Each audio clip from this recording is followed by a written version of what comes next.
What I do is inconsequential. Why I do what I do is I get to shorten people's journeys every day. What I love about our hospitality industry is that it's our mission to make people feel cared for while on their journeys. Together, we'll explore what hospitality means in the built environment, in business, and in our daily lives. I'm Dan Ryan, and this is Defining Hospitality. Today's guest is an award-winning leader, entrepreneur, business strategist, and innovator. She's been named a hospitality industry innovator by Lodging Magazine. She's the CEO of Mindclick Incorporated. Ladies and gentlemen, JoAnna Abrams. JoAnna, welcome. Thank you. It is so nice to be here, Dan, and congratulations on the success of your podcast series. I'm so glad I get to be a part of it. Oh, thank you. You know, hospitality is just so important to me, and all the different stories that we tell, I think are just so important as the glue that kind of binds this whole story together. Just for the guests, I just want to say, you heard me say innovator a couple of times with respect to JoAnna. And I first met her, I don't know, in 2010 or 12, when Mindclick was coming out of the gates. And what I have to say is it's taken 10 or 12 years for you to become an overnight success. And I'm just so excited because my journey into the world of sustainability was I became a lead accredited professional in 2008 or so. And we changed our supply chains. But I got really disheartened because most of the sustainability programs in the alphabet soup of everything that's out there, which we'll talk about in a minute, it didn't pertain to anything that if you turn the room upside down or the whole hotel upside down, whatever fell to the ceiling didn't count in this. But that's the stuff that's important to me and to many of the people that I'm interviewing on this, because that's what we're doing. That's what the travelers are touching. That's what the people experiencing this travel experience are feeling. So how did you get to this point with Mindclick and why did it take so long to get here? So I'll start with the first question. So at the time, one of my business partner was a woman by the name of Heather Gatineau, and we met at a conference in San Francisco, and she was working on a book that was, I forget the exact title, but basically like Green It for Dummies. You remember that whole Dummies series that was out there? And we had been doing consumer research at the time. We were one of the first companies to connect the changing climate and changing weather patterns with people's understanding of the impact of climate change. And this was like 12, 13 years ago. Our team had come out of work with Toyota, this whole Kaizen continuous improvement kind of model, a TQM approach, right? Where you have key performance indicators and you're trying to move the needle year over year. And Heather described her challenge working for a building products company of being overwhelmed by all the eco labels and certifications that were single attribute. And you understand what I mean by that. But for the audience, it's like you measure just one thing, right? It might be the material in your product, or it might be the chemicals, or it might be your packaging, right? But she didn't have a way of being able to look across the organization and understand, how am I doing overall, and how do we keep driving improvement? So a little bit naive at the time, I said, well, we can do that. That's exactly the same kind of work we were doing in a different subject area with Toyota. So we set out on the journey to do this. And the way we did this is we looked at all of the globally accepted standards, the WRI, the GRI, the LEED program, the different sustainability certifications, cradle to cradle and the like. And we literally spent a year just creating a series of questions and answer options that related to practices. Like, what are you doing when you think about materials? What are you doing when you think about chemicals? And where are you on the journey? And we created this initially for a company to look at their own operations. We tested it on organizations like Payless Shoe Source, Marassi Tile, organizations like that, and we're getting some traction. And then I met Diana Dobin at a sustainable brands conference, one of the first. I think it was like the second one, actually. And we were outside at some evening event and started, just chatting. And she learned about what I was doing and our company was doing. And she said, you have to come in and do this for our company. And as you know, Valley Forge Fabrics has been on this journey as long, if not longer than you have, Dan, in terms of their sustainability leadership. Oh, I So think their first move or prime mover actually influenced me to take this even more seriously than I had and actually do actionable steps. So yeah, that's amazing. yeah. So long story short, we came in and did an assessment. And I had been advocating for saying, look, the power of ratings isn't just what you're rating, but it's also the rating of other companies in the same space, right? Mhm. Because that then helps you understand how you're doing relative to your competition, helps your customer understand it, helps, drive the needle forward. Again, following a JD Power, Toyota kind of approach to things. And at the time, it was not easy to see that. And after we got done doing an assessment of her company, it made complete sense. And she also was dealing with the problem, as were many other manufacturers, of the amount of greenwashing that was going on out there and the challenge that customers were having in understanding the story they were trying to tell. And to your point, Dan, there was this huge category of product that wasn't covered by the lead rating systems or any others for that matter. And you turn the building upside down, shake it out, everything that falls out for the most part isn't covered. So when you think about new design and construction and renovations, especially, that's what the vast majority of the product is, right? Particularly in the whole hotel industry.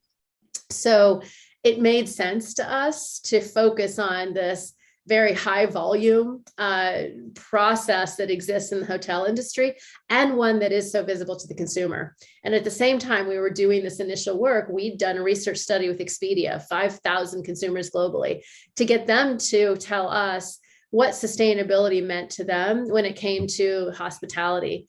And I can tell you, it wasn't decline housekeeping or hang up your towel. Instead, we found a very clear correlation between consumers' own understanding of sustainability in their home with flooring, wall covering, fabrics. I mean, we were shocked at how much knowledge consumers actually had and were thinking about when it came to the products they were selecting. So we also actually, I actually want to jump in here, because as we talk about hospitality, and I know you're in a bunch of different silos, but as it pertains to this world of hospitality, what took the 10 or 12 years from this initial vision and all the work that you've done to where we are now with all of this ESG money? Because really, I think you said this in one conversation with me, it's like, okay, you got to follow the money, but now it's important. So I'd love to hear what your perspective is, and then I'll share you like a little anecdotal story that I've heard recently. So it's really complex. And I can remember talking to folks who said, how in the world are you going to be able to take an upholstered chair and break apart, the chair from the fabrics, from the foam, to come up with a sustainability assessment of a product? And we were fortunate enough to be able to partner with Marriott to help them green their global supply chain, specifically in this space. And in doing so, we brought together a consortium that included the U.S. Green Building Council, designers, manufacturers, and so on, to really take this, what we'd initially developed, and expand upon it. We got a lot of buy-in for that. And at the same time as we were doing that, Dan, we had a lot of brands at the table. We had the Marriotts, the Hyatts, the IHGs, the Wyndhams, et cetera.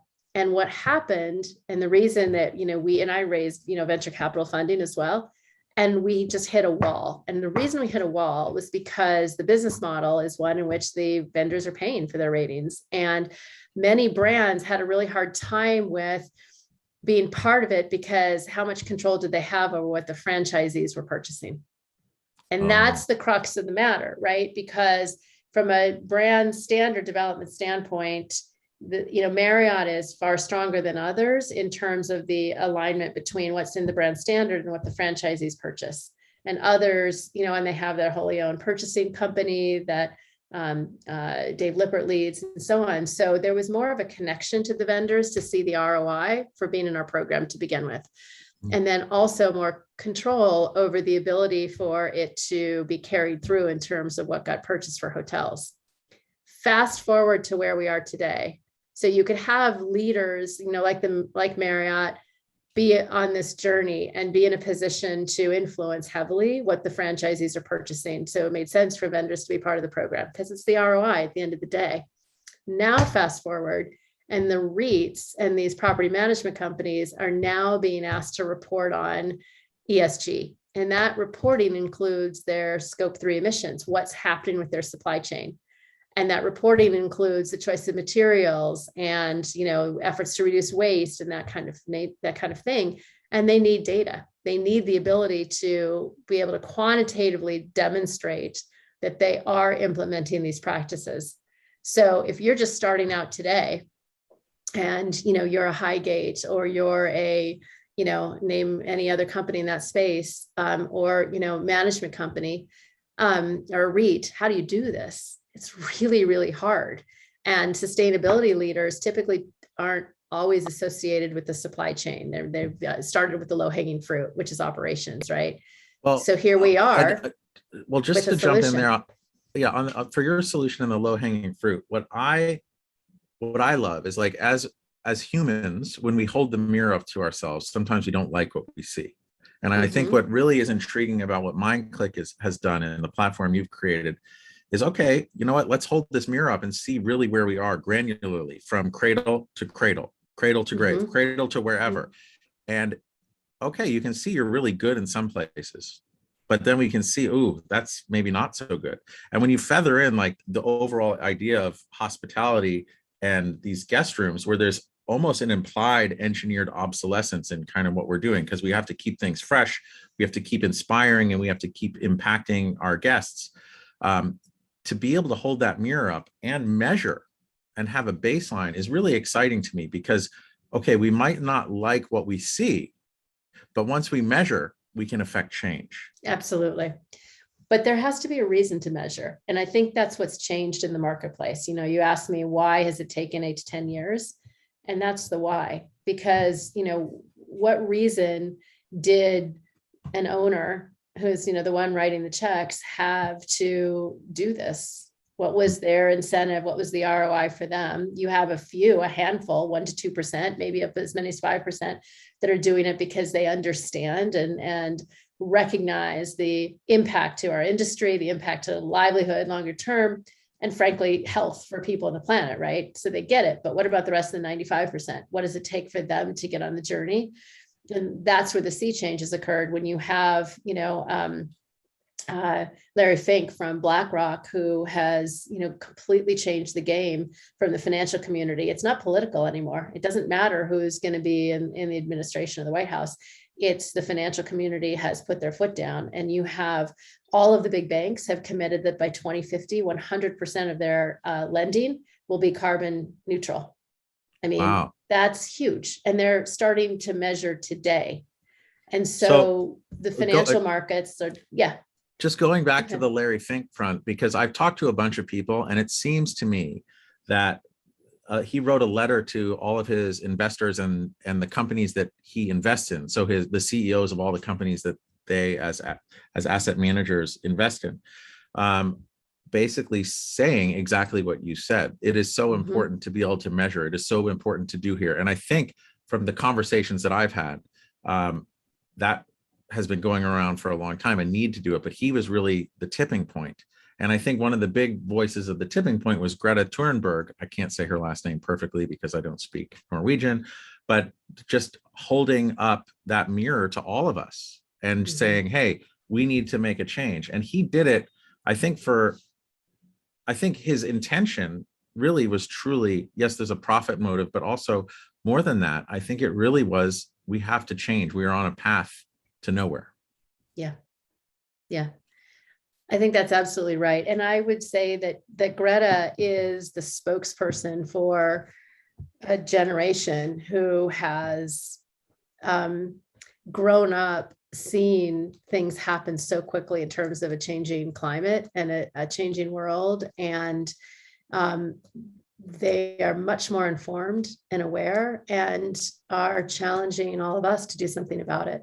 And so it's not just, Gretta as an individual, but it's a primary job, a recruiting requirement, right? If you aren't talking about the initiatives that you have underway from an environmental and social responsibility standpoint, you're not as appealing to, today's, the workforce of today. And it's not just about lip service. They really want to see action. And that's just a sea change. And we're also seeing people that have risen into management roles now who share these same values. And now that they're in a position to do something about it, they are doing something about it. Yeah, it's interesting. I was watching, I don't know, Real Time with Bill Maher or something the other night. And did you see this one? No, but I love that show. Oh my God. He was basically saying, look, Greta is the voice of a new generation, but is she really? Because she has 13 million followers on Instagram. And then Kendall Jenner has 150 million followers on Instagram. So really, like, what is the voice? And I think he was really just having fun with it. But I really think that Greta's voice is so important and powerful. And as a spokesman, she really is kind of, I do feel people coalescing behind her. But then I want to tie all of this back into obviously what this is about, hospitality. So how do you, this whole sea change has happened from ESG investing, from the surprisingly well-informed guests that are staying at hotels that knew about sustainability. It's important to them for the choices that they make in their home.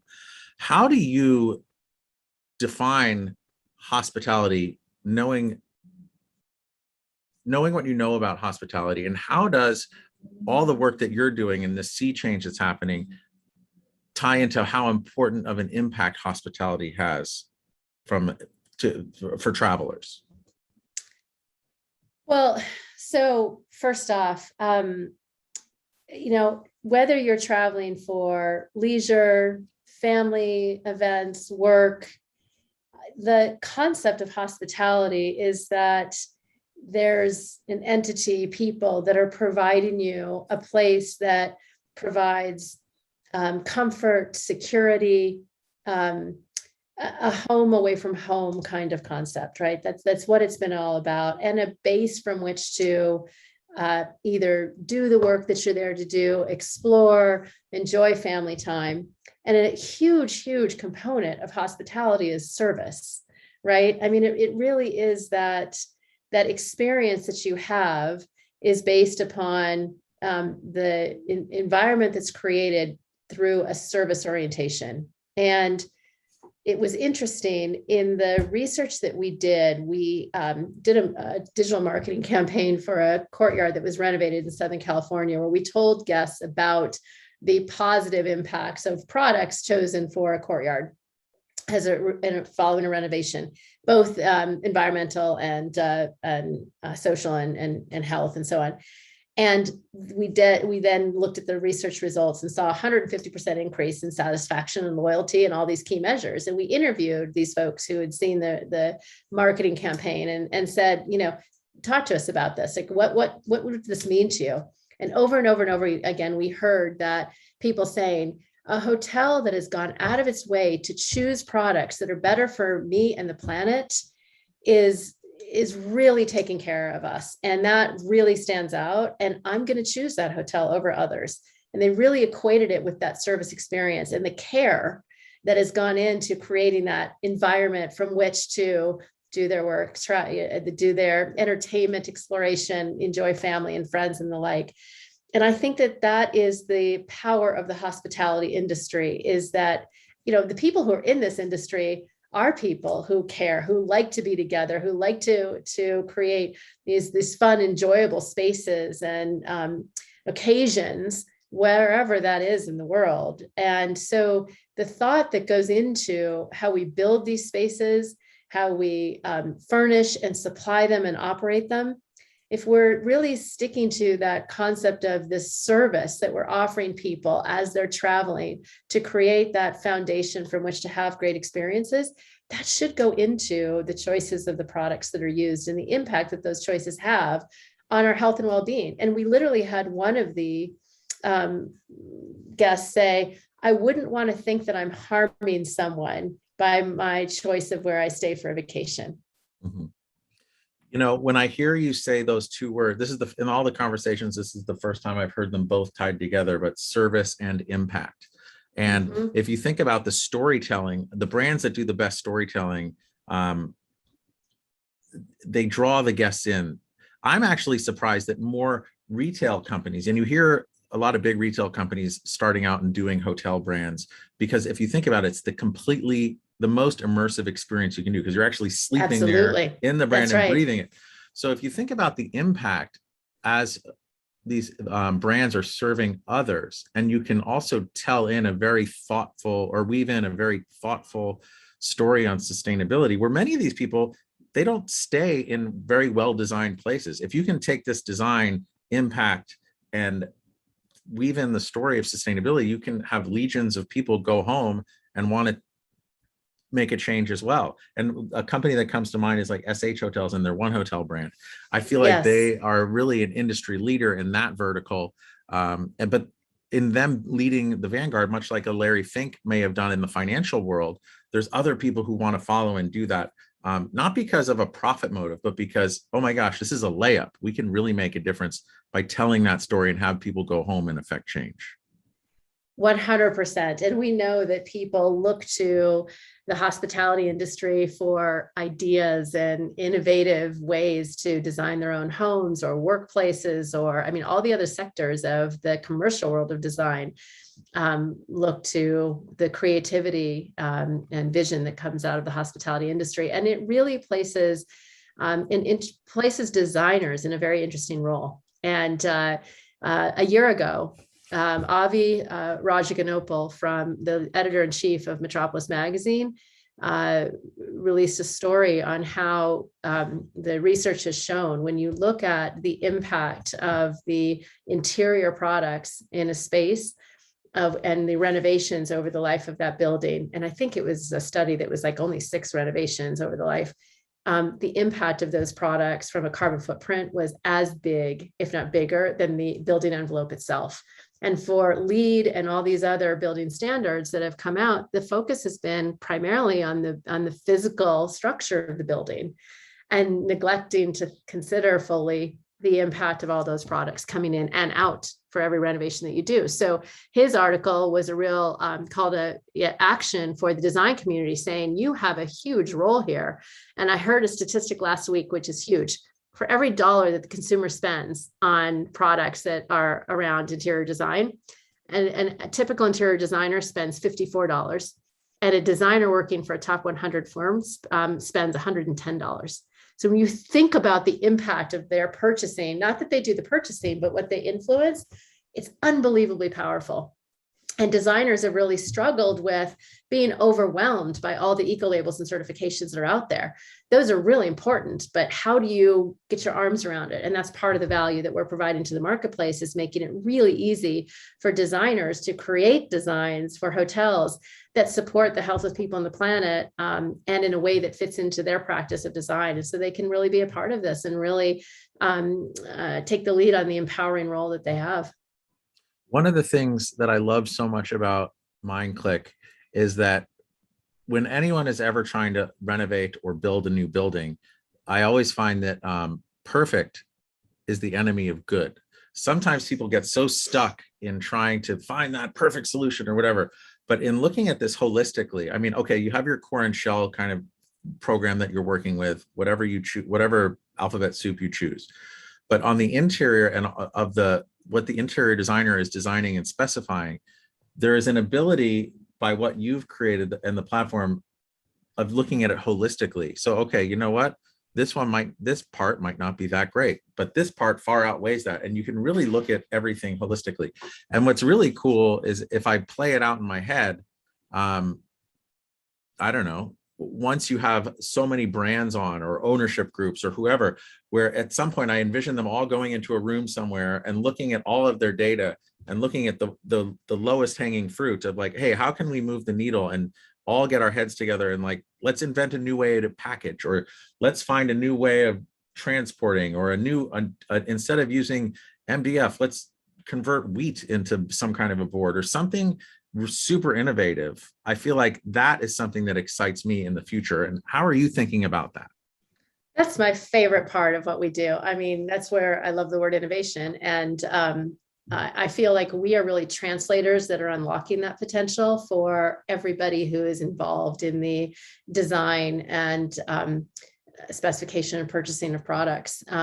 And one of my favorite stories I like to tell is about a signage company that recognized the challenge of the pulling signage off the walls when you do a renovation. And the problem is that the sign itself, made of metal, for example, is recyclable, but the glue that is used for that to be adhered to the wall creates a real problem when you try to take it to a recycling center. So they had created a solution, which, to be honest, I don't know if it's actually fully implemented today, but the idea was that you would send out your new signage in packaging that you could then put the old signage in, send back to the signage company, and they could use that because they have the capabilities of layering in new material on top of that material to create signage. And it was actually cheaper for them to do that than it was to create it from the virgin materials. That kind of innovation to me is outstanding. And I love it when that is happening. And we need to encourage more of that because it's going to take all of us working together to come up with the solutions that support this concept of circularity, right? Where you move away from this throwaway world that, has been such a big part of renovations. So it's that's also the tip of the iceberg. Right.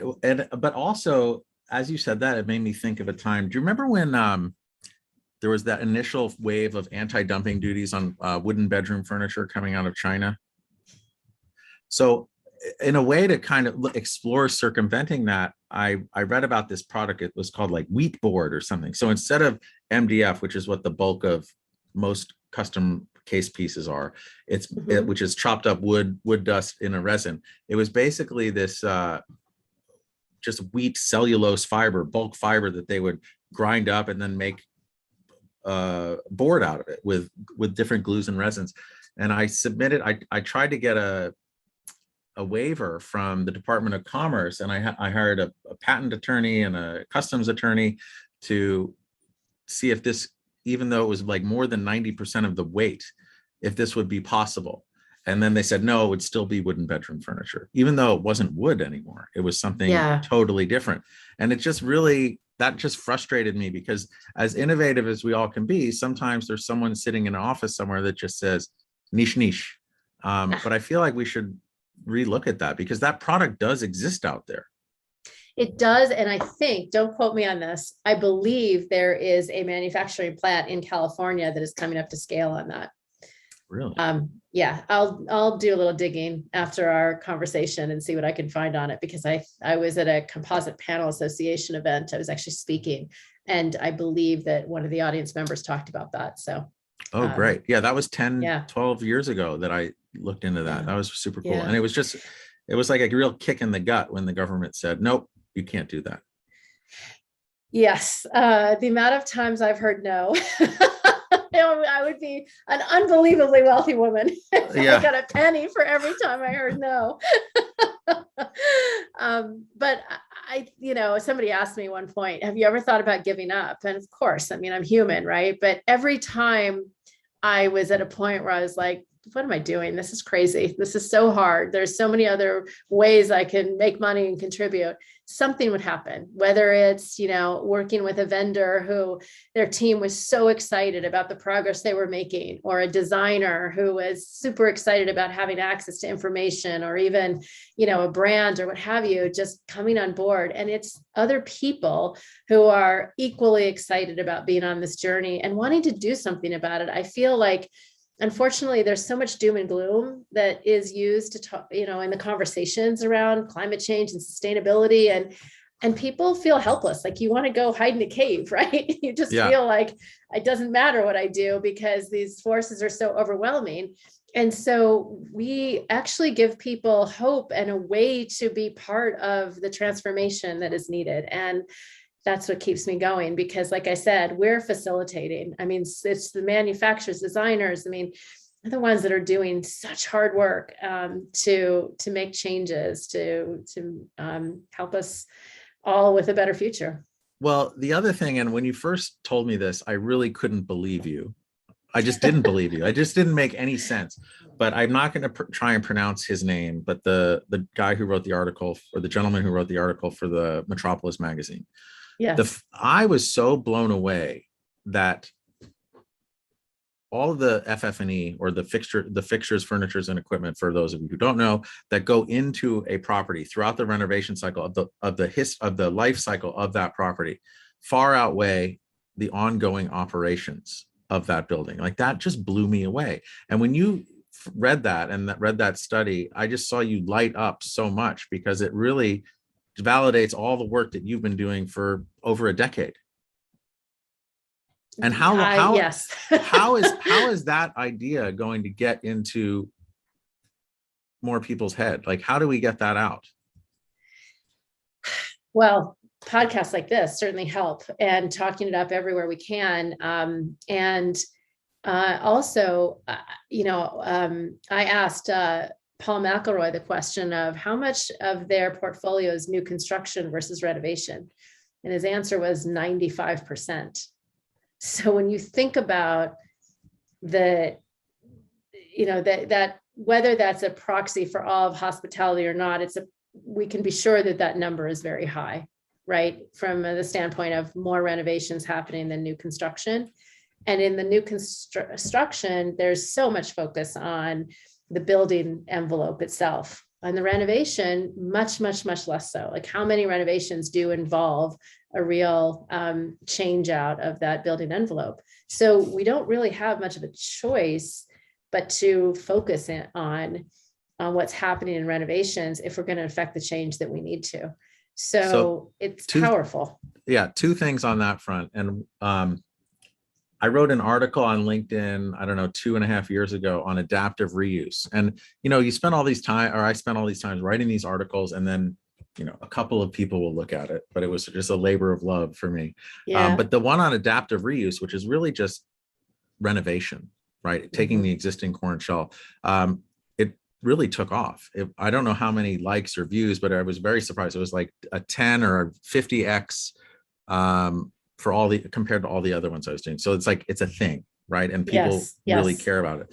So that's just one data point. The other one is, you mentioned Paul McElroy, and this comes down to the power that we all have as individuals, whether you're a Larry Fink, you're a me, you're a Greta, or a Paul. Like, the more people that are talking about this and can actually affect change, like Paul said, "Oh my gosh, do you know Mindclick?" I said, "Yeah, I've known them for a really long time." He's like, "You got to talk to them again. Like, sustainability is really important to me, and we're going to change at Highgate, and we want to lead."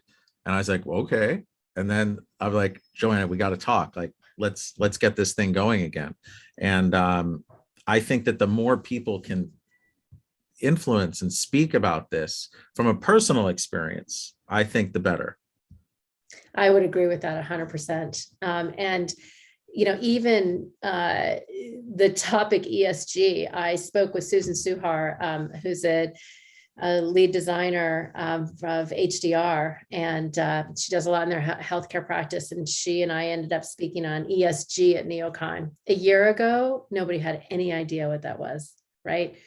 This year, everybody's talking about ESG. So it's, you've got people in influential positions having the conversations and pushing things along. Certainly has a big impact on making this a conversation that doesn't go away. But you're absolutely right. Every single one of us has the opportunity to make an impact. And the more that people understand that they can have a seat at the table in this, and that their actions do matter, the more traction we're going to get. It's not, yes, does big marketing and sales efforts and so on help a lot? It does, but it's more, the longevity is there when people are understanding that the choices they make and how they make products and how they specify products and what they buy really can go a long ways towards addressing our problems. When you think about knowing the carbon footprint of a product based on where it's manufactured and factoring that into your choice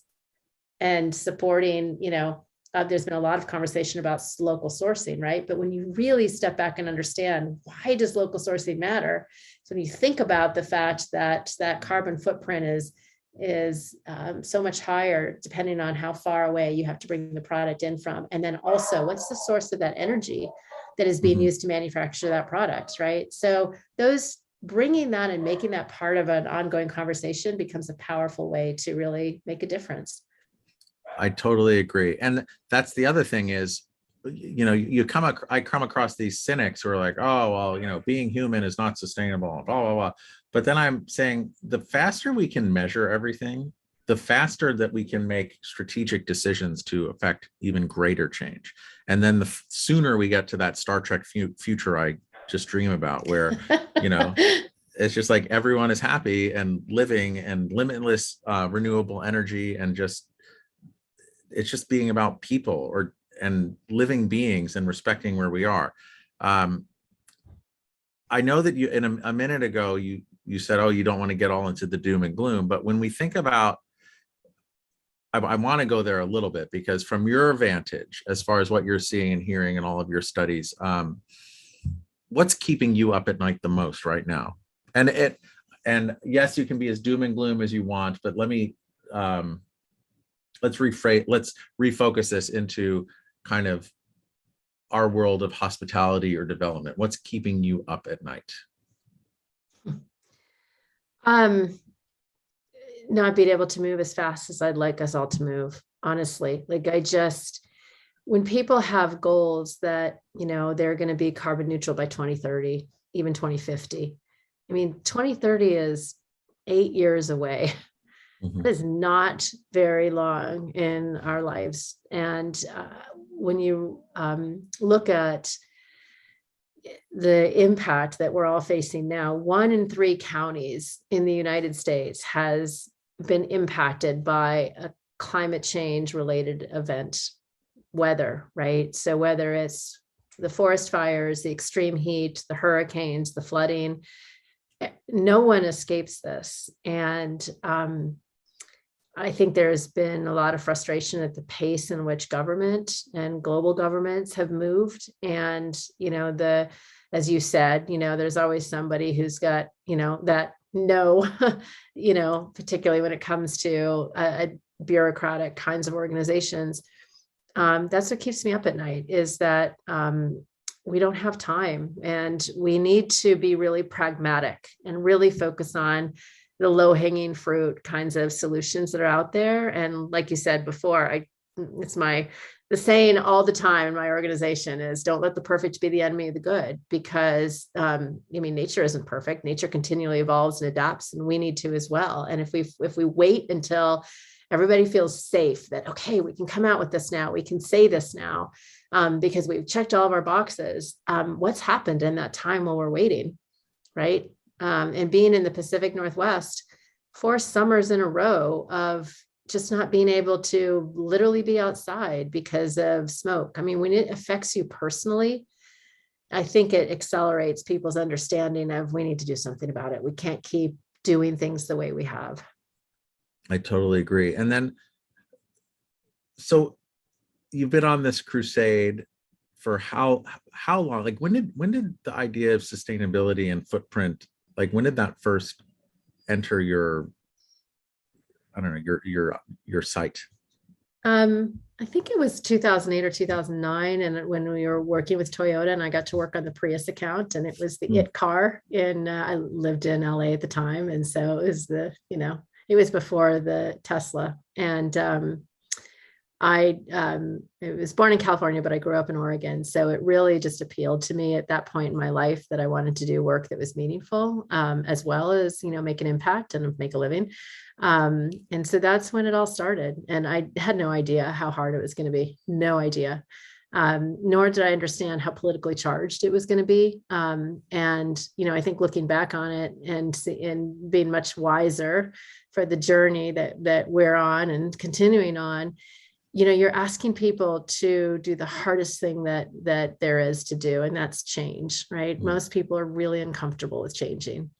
It's much more, it's sort of the enemy that is easier than the enemy that you don't, right? Or the fear that you face today is easier than the fear that you don't know is out there.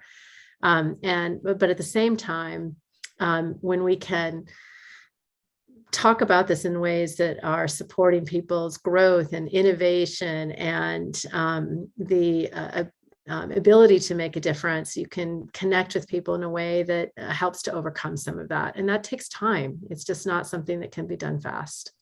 So. And that lack of speed is also, it can be the curse of the entrepreneur, because, we have a vision, we see it there, we see the promised land, but like, how much gas do we have in the tank to get there? Yes. What was your first entrepreneurial experience? Man. Well, it's interesting. My first entrepreneurial experience was working for entrepreneurial companies. And I started very young, Dan. I was 18 years old, and I was interning for Dean Witter Reynolds. I was a runner on the floor of the Mercantile Exchange. And before I graduated in Chicago, and before I graduated from college, I'd already worked with IBM. And my first job was working for Arthur Andersen in financial consulting. And then I went to Harvard for business school. And it was during that time of, after Arthur Andersen and going to business school, that I really realized I had this, entrepreneurial bug, frankly, because I just had ideas about doing things in different ways. And I felt stifled by, the big corporate structure of this is how you do it. And so I got heavily involved in entrepreneurial organizations at Harvard and the clubs and so on. And my first job out of B school was actually working for, which people kind of thought I was crazy, but it was working for a grocer called Bristol Farms, which was on the cutting edge at the time on prepared foods. And I'd done this whole study in B school on the emerging market for prepared foods. So I'm dating myself age-wise, which was just coming out then. And it was, so many more women were in the workforce, and the need for, feeding our families in different ways. And so it was really eye-opening for me, because at the same time as I was doing that, I also was running right up against the world of private equity, venture capital, and the role of that in early stage companies. And I had experience with Wolfgang Puck Food Company with the same kind of scenario. And then was involved in a turnaround organization that Warburg Pincus owned that was a leader in mediation and arbitration. And so I got heavily involved in this world of early stage companies that were fueled by capital to grow very rapidly, and the pros and the cons, and how you, manage culture, and how you manage growth, and how you ultimately end up being profitable. So I took all that knowledge, and when the internet really took off, my first company was focused on usability testing, and being one of the first companies to do research online. And leverage technology to do focus groups and all sorts of creative testing through the internet. So that was really my journey. I've had the benefit in my career of working for very large global organizations, Nestle, PepsiCo, IBM, Arthur Andersen, and then also being, on the other side of the early stage companies till finally I was ready to do it myself. And with the whole .com era and coming out with a research company that then morphed into what we are today. I find it so fascinating where from an 18-year-old working at Dean Witter to working at, you named some of the biggest companies from IBM.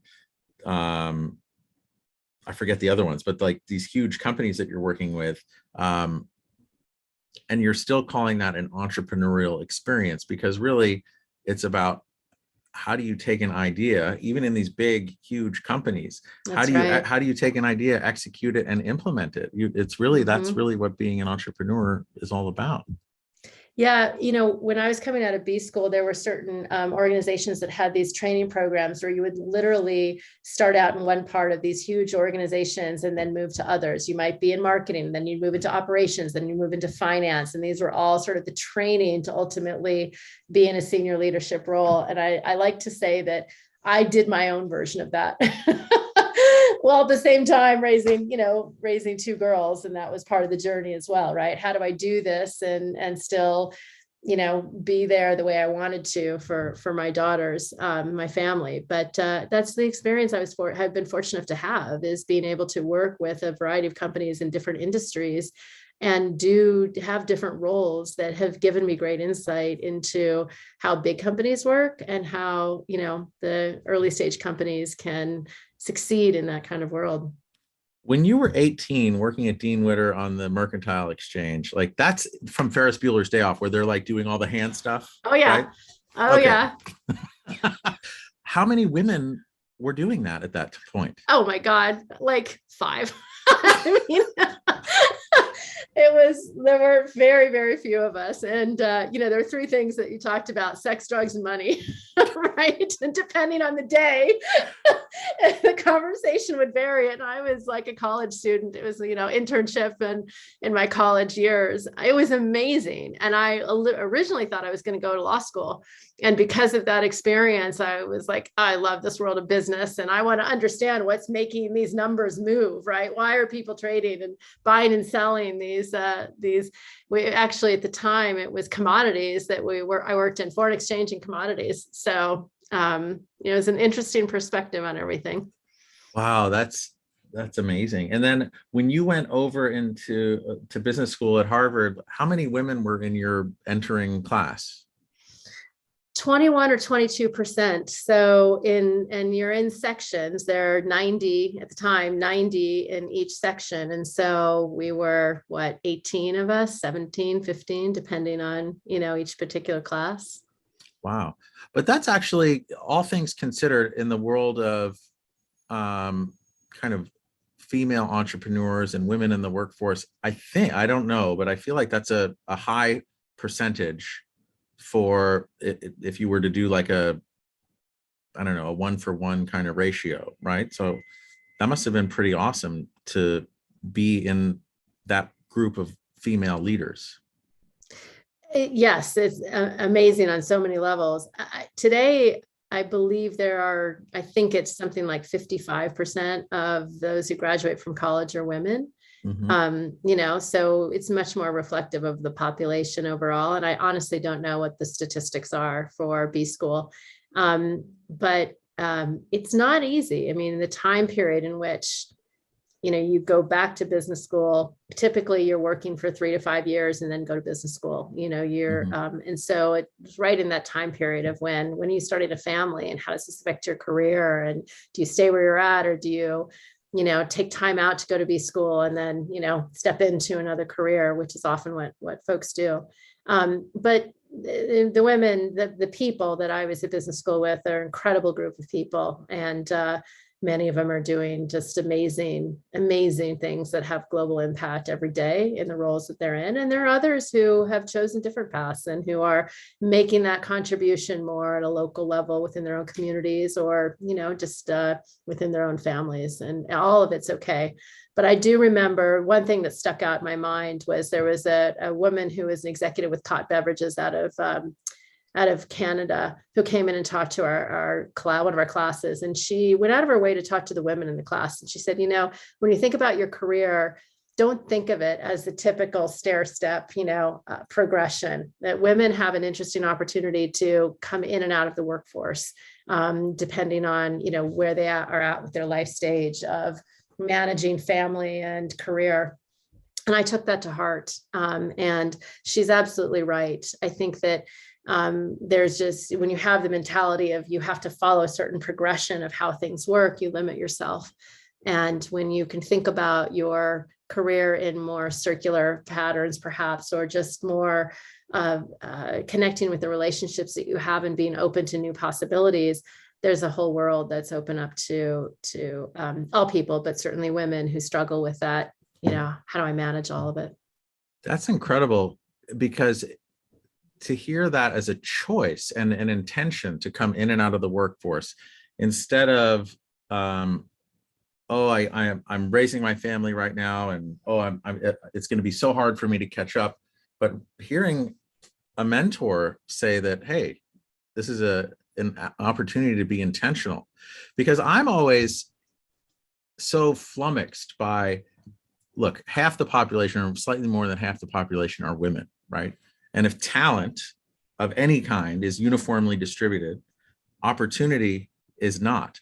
And even though I'm saying, 20% in your business school was probably a good percentage then, it still has a hell of a long way to go. And think about how much brain matter is not given that opportunity, right? Yeah, for sure. And these are such challenging things to deal with, right?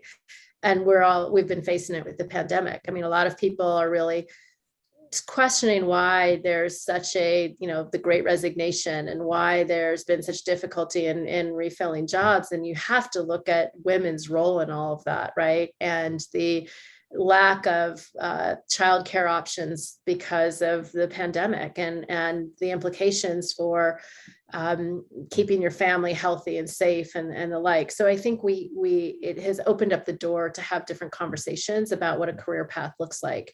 And when I say in and out of the workforce, to be more clear about that, I mean, it doesn't always mean that you have to take those positions that you think are the ones you have to have in order to continue to advance in your career. And that's really what her message was. And that's what I took to heart. I think that because there are times you just can't do it all. It is absolutely impossible, right? And to say otherwise is fooling ourselves, right? If you choose to raise a family in a certain way, right? And for me, I just wanted to be there in ways that certain jobs or certain careers wouldn't have made it as easy for. So I certainly don't have all the answers, Dan, by any stretch of the imagination. I just know the path that I've taken has allowed me to step out of that kind of traditional, this is the way you have to do things. And I was more open to it because I heard, like you said, a mentor say, you can think about things differently. And so every time I had that moment of like, oh my God, I'm not going to get there because I've had to slow down or work differently in this, 5-year period or 7-year or 10-year period, it was about working differently and recognizing that, keeping part of the game, keeping the conversations and relationships going, being on top of what's happening out there in the workforce in the world, you can still do those things and find opportunities that you might not have thought existed. 100%. And I think that is the real silver lining that is coming out of this COVID experience, right? I think we're all thinking so much about, okay, what does a hybrid workforce look like? What are all of the different options? How do we change the status quo as far as how we do work and what we work on? And how does that change how and where and who we recruit and where we find that talent? Because before, where the talent was uniformly distributed, but the opportunity was not, I feel like it's kind of flattened the curve on the opportunity, right? It's become more distributed now. Mm-hmm. I would 100% agree with that. And I think that we are all having to learn to work in new ways and to collaborate in new ways and think about space in completely different ways. I mean, bringing it back to the hospitality industry, I see hotels as being a great resource for the kind of engagement that you used to rely on having to go into an office every day for. There's nothing that's going to replace that in person ability to get together, break bread together, share some time together to build stronger relationships so you can work effectively remotely. How we do that going forward is going to look different than how we've done it in the past. And that's where I think the hospitality industry has a real role. I mean, many of the hotel lobbies that are out there today are fantastic spaces, really conducive to that kind of, connection and the ability for people to come together in different ways while they're, experiencing what travel has to offer. So, or even if it's local, right? So I think that that's an interesting future, and I'll be excited to see what designers and architects and visionaries come up with as we think about that particular possibility. And I know we went through a little period of doom and gloom. We didn't get too much down there before, but just hearing about this reimagined future, right? And new opportunity and a new path of intention, and all the work that you're doing and where that's kind of like percolating. What's exciting you most about the future? I love that we are returning to a world that values the role of people as much as it does the role of profit. And I think that can be an overused expression, people, planet, profit in this, sustainability vernacular. But historically, before Milton Friedman, that is the way business operated. Business understood, leaders understood that they had a responsibility, not just to the shareholder, but also to the employee, to the community, and of course, the customer. And we lost that.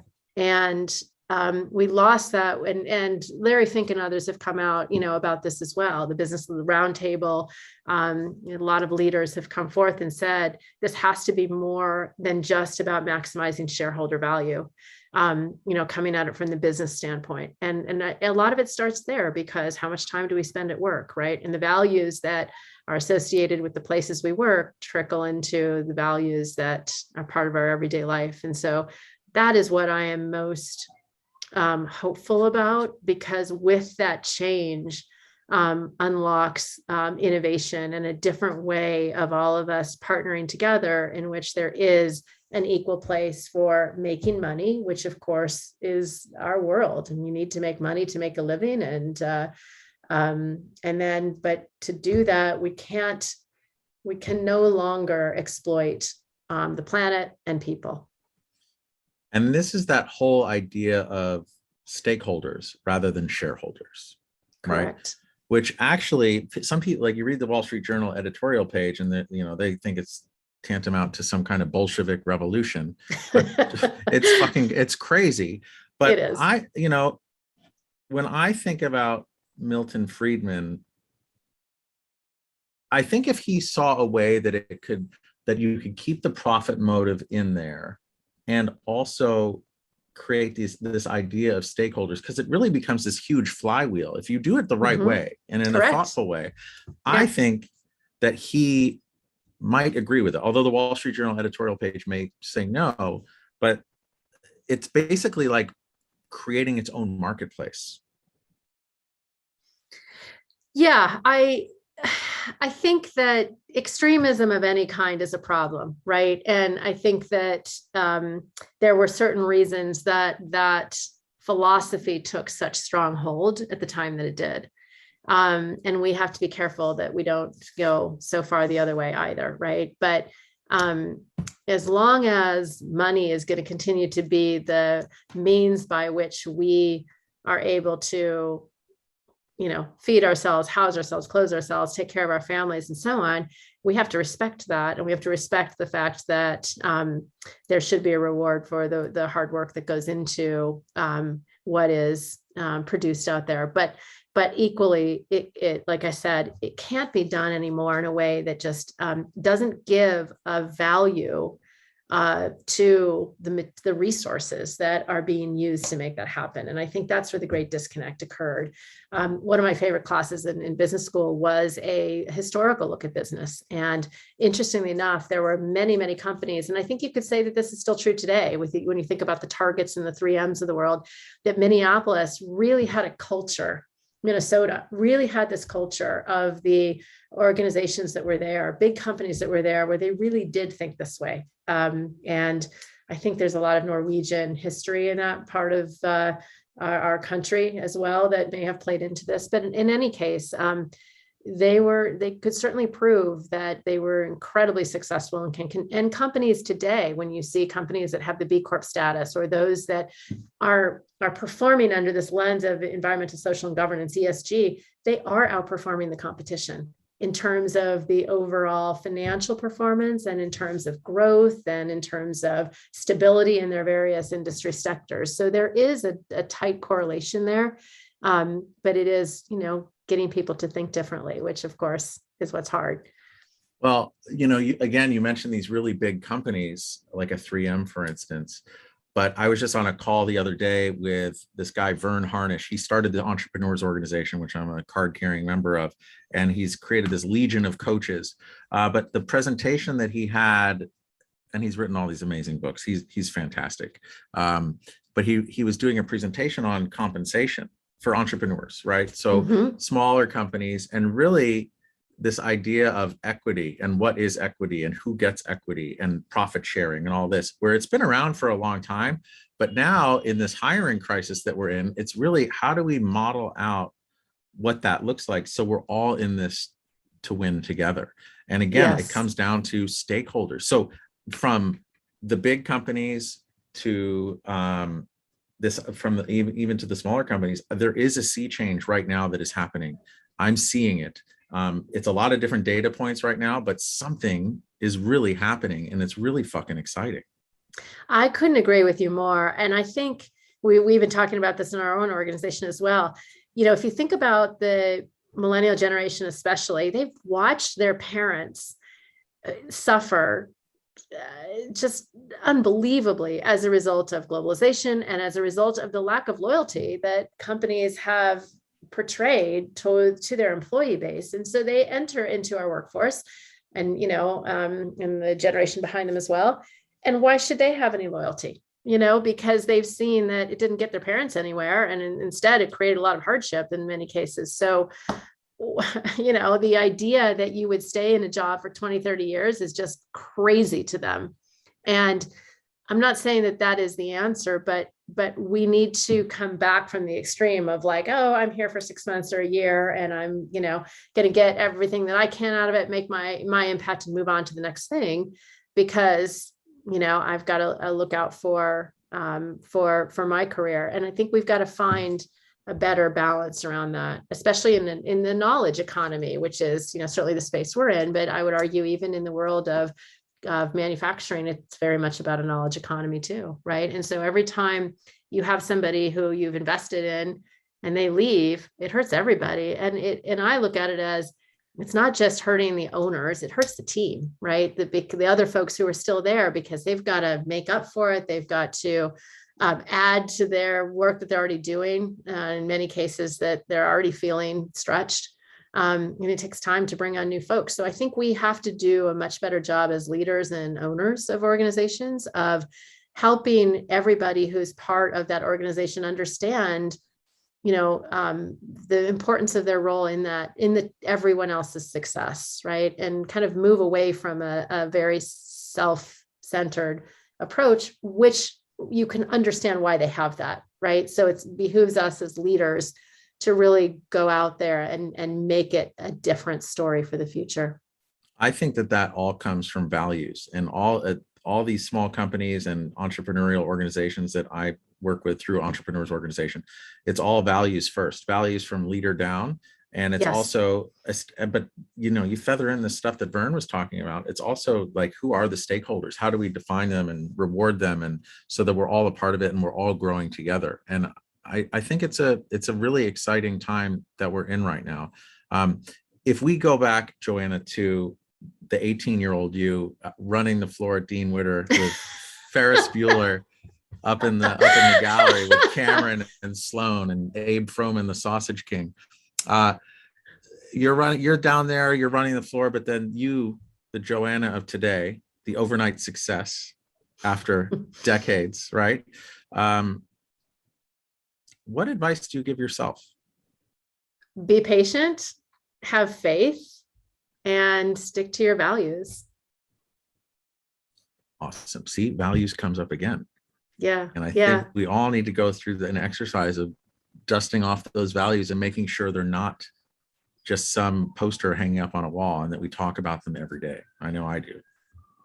Yeah, I think that's right. And it's not easy. I mean, we're bombarded by lots of others' values, right? So to be clear about your own and be comfortable in your own skin.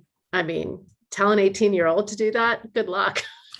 Well, right? it's interesting, and this is probably a separate conversation. But whether it's the 18-year-old you or the current you, I recorded a conversation with a gentleman named Arnie Mahlham. He's written books on company culture. He was a speaker of mine at MIT, and if you have a chance, listen to it or read his book. It's called Worth Doing Wrong. Creating this culture, establishing stakeholders, whatever it is, it's worth trying, even if you do it wrong, because it's creative, it's iterative, and you learn from everything that you've done in the past.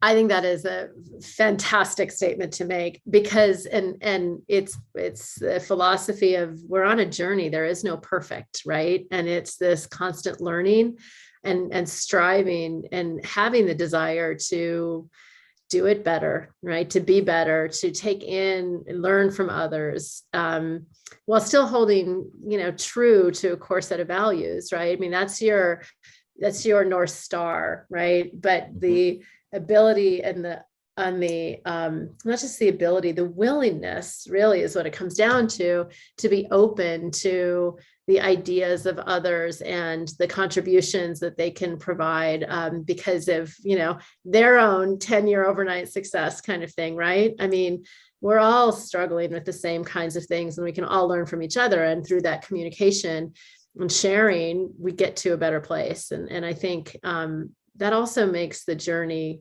fun. Totally. And we all stand on the shoulders of those before us in every which way. Completely.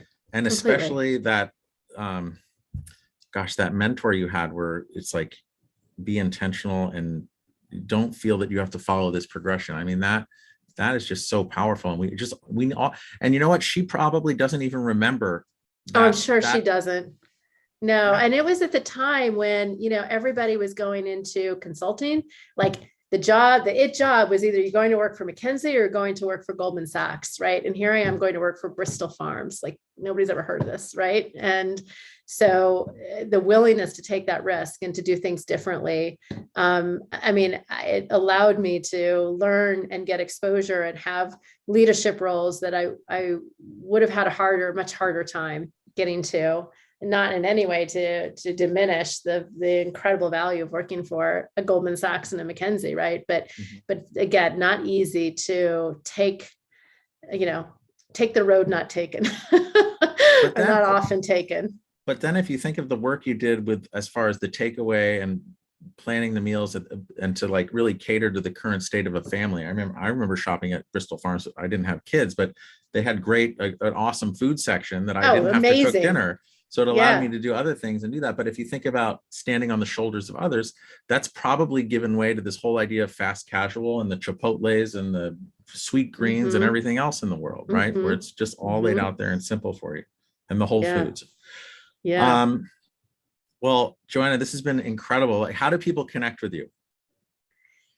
So the best way actually is to go to Design for Health, and mindclick.designforhealth.com. And that's where you can get a flavor of what we're doing to support not just the hospitality industry. We're working in healthcare and workplace and retail and senior living and the like. And then you can always reach me at jabrams@mindclick.com.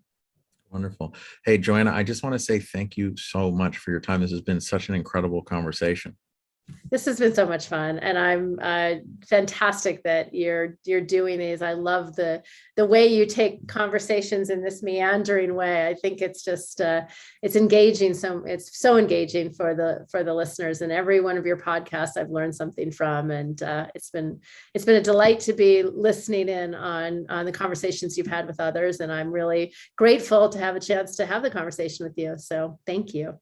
Oh, you're very welcome. And I think it all comes from the people I'm talking to, and we all have these great stories. It's just a matter of getting them out. So I just want to also thank our listeners. And I hope that this talk has evolved your view on hospitality and how it can impact the future in so many different ways. And if this has changed the way that you think about hospitality, please share the podcast. And thank you. We'll see you all next time.